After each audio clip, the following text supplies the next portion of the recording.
الحمد لله كفى وسلام على عباده الذين اصطفى أما بعد قال الله تعالى فأعوذ بالله من الشيطان الرجيم بسم الله الرحمن الرحيم إنما يخشى الله من عباده العلماء صدق الله العلي العظيم.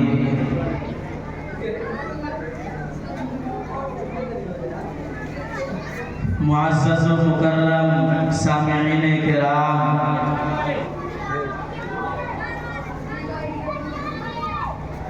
پیارے طلبہ و طالبات، سب سے پہلے تو میں گاؤں کے تمام نوجوانوں سے، بزرگوں سے درخواست کروں گا کہ آپ کا پروگرام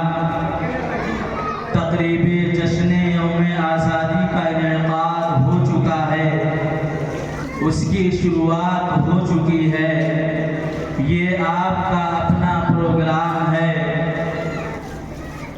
آپ کے بچوں کا پروگرام ہے، اس لیے آپ تمامی حضرات سے درخواست ہے کہ آپ حضرات جلد از جلد مدرسے پہ تشریف لائیں. آپ کے بچے جب آپ کے سامنے پروگرام پیش کریں گے تو آپ کے بچوں کے اندر بھی خوشی ہوگی، آپ کے اندر بھی خوشی ہوگی. اس لیے یہ ہماری ذمہ داری بنتی ہے کہ ہم جلد از جلد اپنے سارے کاموں کو چھوڑ کر، اپنے سارے کاموں سے فارغ ہو کر مدرسے میں پہنچیں، اور جب تک ہمارا یہ پروگرام چلے ہم آخر تک سکون و اطمینان کے ساتھ بیٹھے رہیں. معزز و مکرم سامعین کرام، آج ہم اپنے ملک ہندوستان کی 76ویں سالگرہ اور 76ویں یوم آزادی منا رہے ہیں. آج کا دن، آج کی تاریخ وہ تاریخ ہے کہ جس تاریخ کے اندر، جس دن کے اندر ہمارا ملک ہندوستان انگریزوں کے چنگل سے آزاد ہوا، اور غلامی کا جو ایک لمبا سلسلہ چل رہا تھا وہ سلسلہ آج کی تاریخ میں آ کر ختم ہوا، اور ہمارے اکابرین نے اس ملک کو آزاد کرانے میں اور اس ملک کو غلامی سے بچانے کے لیے اور غلامی سے نجات دلانے کے لیے کیا کیا راہیں ہموار کی ہیں، انہوں نے کیا کیا راستے اختیار کیے ہیں، کس طریقے سے یہ ملک ہندوستان آزاد ہوا، کس طریقے سے یہ من کے گورے، تن کے گورے اور من کے کالے یہ ہندوستان چھوڑنے پر مجبور ہوئے. آج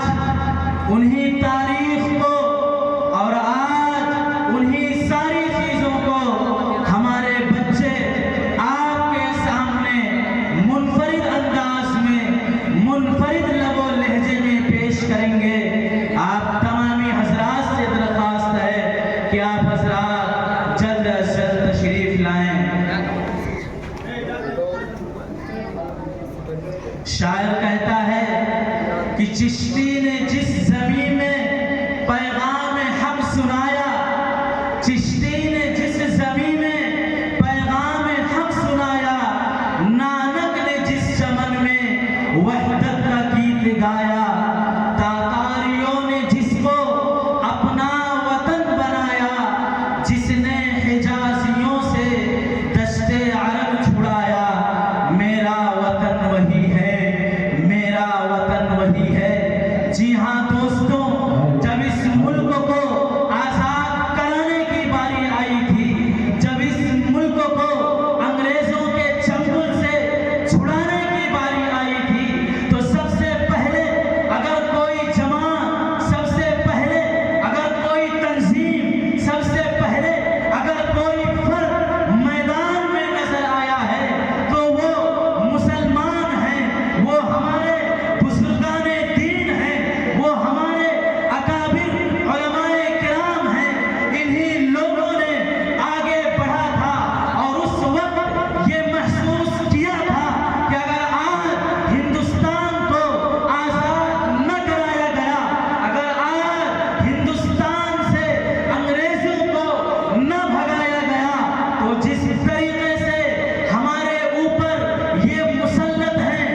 لیکن انہوں نے اس چیز سے سمجھوتا نہیں کیا کہ ہندوستان کے اندر ہمارے مسلمان بچوں پر، ہمارے مسلمان بزرگوں پر، ہمارے مسلمان نوجوانوں پر کوئی ان کے دین کو چھین لے، کوئی ان کے دلوں سے ایمانی طاقت کو نکال لے۔ یہی وجہ ہے کہ جب انہوں نے ہر طریقے کا حربہ اختیار کر لیا، جب انہوں نے ہر طریقے کی سازشیں برداشت کر لی اور انہیں یہ یقین ہو گیا کہ اب یہ ملک ہندوستان یہ ہمارے اپنے ہاتھ میں نہیں رہ سکتا ہے، اس کو چھوڑ کر جانا ہے، تو انہوں نے سارے لوگوں کو بلا کے، سارے لوگوں کو جمع کر کے انہوں نے ایک میٹنگ کی۔ ہندوستان سے جو چاپلوس اور جنہوں نے جاسوسی اور غداری کی، ڈاکٹر ولیم لون نے اس کو بھی بلایا گیا اور اس سے پوچھا گیا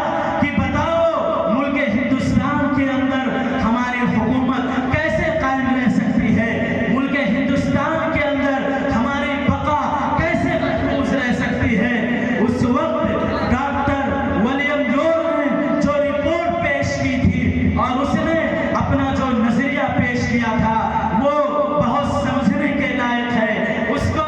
دل کی گہرائی سے سوچنے کے لائق ہے، اپنے دل و دماغ میں بیٹھانے کے لائق ہے۔ اس نے کہا کہ اس ملک ہندوستان کے اندر اس وقت سب سے زیادہ بیدار اگر کوئی قوم ہے تو وہ مسلمان ہے، اور مسلمانوں میں سب سے زیادہ کوئی بیدار ہے تو ان کے رہنما، ان کے پیشوا، ان کے لیڈر یہ علماء کرام ہیں۔ سب سے پہلے ان کو ختم کرنا ہوگا، سب سے پہلے ان کو مٹانا ہوگا، اس کے بعد ہم آگے چل کے ہندوستان کے لیے بات کریں گے کہ ہم ہندوستان میں کیسے اپنی بقا رکھ سکتے ہیں۔ یہی وجہ ہے کہ جب آپ تاریخ پڑھیں گے تو آپ کو پتہ چلے گا کہ حضرت شیخ الہند علیہ الرحمہ کا کیا نظریہ تھا انگریزوں کے بارے میں، حضرت مولانا سید حسین احمد مدنی کا کیا طریقہ کار تھا، اور انہوں نے کس طریقے سے انگریزوں کو اس ملک سے بچایا۔ حضرت مولانا عبید اللہ سندھی علیہ الرحمہ نے کیا کارنامہ انجام دیا، حضرت مولانا جعفر علی تھانیسری علیہ الرحمہ نے، حضرت مولانا جوہر علی، حضرت مولانا علی میاں جوہر علیہ الرحمہ نے کیا کارنامہ انجام دیا۔ اسی طریقے سے اس وقت کے جو موجودہ علماء کرام ہیں اور اس وقت جو سازشیں چل رہی ہیں مسلمانوں کو مٹانے کے لیے اور ایک دھرم کو اور ایک مذہب کو پورے ہندوستان کے اندر پھیلانے کے لیے، اس وقت ہمارے کون کون علماء میدان عمل میں سرگرم ہیں اور کون کون علماء کام کر رہے ہیں، ان ساری چیزوں کے مطالعہ کرنے کی بہت سخت ضرورت ہے، پڑھنے کی بہت سخت ضرورت ہے، کیونکہ جب ہم کسی کالج میں جاتے ہیں، کسی یونیورسٹی میں جاتے ہیں، جب ہم کسی پرائمری اسکول میں جاتے ہیں، مڈل اسکول میں جاتے ہیں، ہائی اسکول میں جاتے ہیں، تو وہاں پر صرف اور صرف ان لوگوں کا نام لیا جاتا ہے جنہوں نے آزادی میں تو حصہ نہیں لیا، البتہ یہ کہ انہوں نے انگلی کٹا کے شہیدوں میں نام لکھا دیا۔ آج ان کا نام بڑے فخر کے ساتھ لیا جاتا ہے، بڑے زور و شور کے ساتھ لیا جاتا ہے، لیکن ہمارے جن اکابرین نے اس ملک کو آزاد کرایا، ہمارے جن اکابرین نے اس ملک کو آزاد کرانے کے لیے اپنا سب کچھ قربان کر دیا، آج ان کی تاریخ کو مٹانے کی کوشش کی جا رہی ہے، آج ان کی تاریخ کو بھلانے کی کوشش کی جا رہی ہے، آج ان کی تاریخ کو پس پشت ڈالنے کی کوشش کی جا رہی ہے۔ اس لیے ہماری یہ ذمہ داری ہے، ہمارا یہ فریضہ ہے کہ ہم اپنے اکابرین کی تاریخ کو پڑھیں، اپنے بزرگوں کی تاریخ کو پڑھیں کہ ہمارے بزرگوں نے ہندوستان کو آزاد کرانے کے لیے کیا کارنامہ انجام دیا۔ آپ سنیں گے تو آپ کو حیرت ہوگی۔ آتا ہے حضرت مولانا محمد شفیع لاہوری علیہ الرحمہ، اسی طریقے سے حضرت مولانا جعفر علی تھانیسری علیہ الرحمہ، حضرت مولانا محمد علی جوہر علیہ الرحمہ، ان کے بارے میں جب آپ پڑھیں گے تو آپ حیران ہو جائیں گے کہ ان کے اندر آزادی کے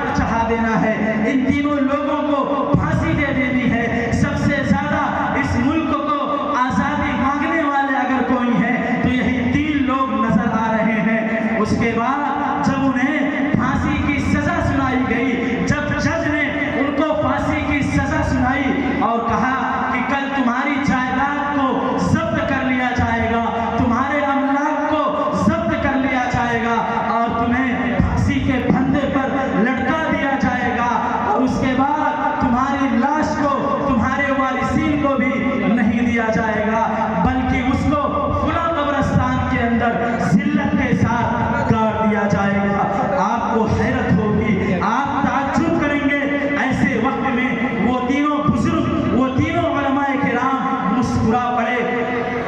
انگریز مجسٹریٹ جو اس وقت موجود تھا اور جنہوں نے اس کے سامنے پھانسی کی سزا سنائی تھی، جب اس نے اس چیز کو دیکھا اور محسوس کیا کہ یہ تینوں علماء کرام، یہ تینوں بزرگ، یہ تو مسکرا رہے ہیں، لگتا ہے کہ ان کو سمجھ میں نہیں آیا، لگتا ہے کہ میری بات ان کے سمجھ میں نہیں آئی۔ اس کے بعد انگریز نے دوبارہ اپنی بات کو دہرایا اور کہا کل تمہیں پھانسی دی جانی ہے۔ انہوں نے کہا ہاں ہاں ہمیں پتہ ہے کہ کل ہمیں پھانسی دی جانی ہے، ہمیں پھانسی پر آپ چڑھا دیجئے، ہمیں تختے دار پر آپ چڑھا دیجئے، ہمیں کوئی بھی تکلیف نہیں ہے، ہمیں کوئی بھی پریشانی نہیں ہے، بس ہمارا ملک ہندوستان آزاد ہونا چاہیے، بس ہمارا ملک ہندوستان آپ لوگ یہاں سے چھوڑ کر آپ لوگوں کو چلے جانا چاہیے، صرف اور صرف ہماری یہی خواہش ہے، صرف اور صرف ہم یہی چاہتے ہیں، آپ ہمیں یا پھانسی کے پھندے پر چڑھائیں، آپ ہماری زمین و جائیداد کو ضبط کر لیں، آپ ہمارے گھروں کو اجاڑ دیں، آپ ہمارے گھروں کو گرا دیں، ہمیں کوئی بھی پرواہ نہیں ہے، لیکن ہمارا ملک ہندوستان آزاد ہونا چاہیے۔ یہ ہے ہمارے اکابرین کی تاریخ، یہ ہے ہمارے بزرگوں کی تاریخ۔ آج ہمارے اکابرین کی تاریخ کو بھلانے کی کوشش کی جا رہی ہے، اس کو مٹانے کی کوشش کی جا رہی ہے، اس لیے آپ حضرات کی یہ ذمہ داری بنتی ہے کہ آپ کے مدرسے کے بچے، چھوٹے چھوٹے بچے، معصوم بچے جنگ آزادی کے تعلق سے انشاءاللہ قیمتی باتیں اور صحیح باتیں ہمارے اور آپ کے سامنے بیان فرمائیں گے۔ ان ساری چیزوں کو ہمیں سننے کی بھی ضرورت ہے اور سن کر اس کے مطابق اپنی زندگی کو گزارنے کی بھی ضرورت ہے کہ اگر ہندوستان پر کوئی مسئلہ آئے گا، اگر ہماری ذات پر کوئی مسئلہ آئے گا، اگر ہمارے مسلمان ہونے پر کوئی مسئلہ آئے گا، اگر ہماری شریعت پر کوئی مسئلہ آئے گا، اگر ہمارے دھرم پر کوئی مسئلہ آئے گا، تو جس طریقے سے محمد علی جوہر نے اس وقت کہا تھا کہ جب ہماری شریعت پر کوئی مسئلہ آئے گا، ہمارے دین پر کوئی مسئلہ آئے گا، ہمارے دھرم پر کوئی مسئلہ آئے گا، تو سب سے پہلے میں مسلمان ہوں گا اور سب سے بعد میں مسلمان ہوں گا اور سب سے اول میں مسلمان ہوں گا اور سب سے آخر میں ہی مسلمان ہوں گا۔ اور جب ہندوستان کا مسئلہ آئے گا، جب اس کی آزادی کا مسئلہ آئے گا، جب اس ملک کو آزاد کرانے کا مسئلہ آئے گا، تو سب سے پہلا ہندوستانی اس ملک کا میں ہوں گا، بعد کا بھی میں ہوں گا، اول کا بھی میں ہوں گا، آخر کا بھی میں ہوں گا۔ آج یہی نظریہ ہمیں اپنے اندر پیدا کرنے کی اور یہی جذبہ ہمیں اپنے اندر پیدا کرنے کی ضرورت ہے۔ آئیے اب ہم اپنے پروگرام کی شروعات کرتے ہیں، اس کی افتتاح کرتے ہیں، اس کی ابتدا کرتے ہیں، جس کا نقطۂ آغاز تلاوت